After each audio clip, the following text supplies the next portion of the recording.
श्री स्वामी समर्थ मंडळी मैत्रिणींनो, आपण स्वामींची नित्यसेवा करतोय, पूजा अर्चा करतोय, स्वामींची आरती करतोय, स्वामींना नैवेद्य दाखवतोय.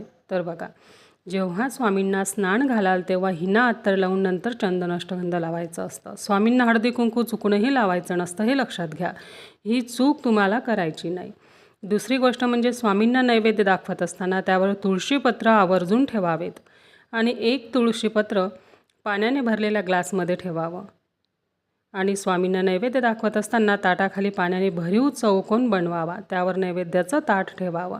त्याच्यानंतर उजव्या हातामध्ये पाणी घेऊन 3 वेळेस नैवेद्याच्या ताटाभोवती पाणी फिरवत गायत्री मंत्र म्हणावा. ओम तत्सवितुर्वरेण्यं भर्गोदेवस्य धीमहि धियो यो न प्रचोदयात.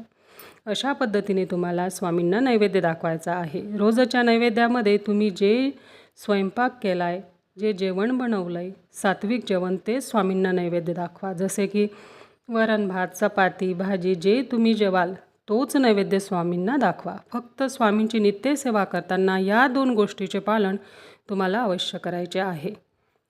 आणि हो, स्वामींचा नैवेद्य घरातील सदस्यांना द्या आणि स्वतः जेवणात घ्या.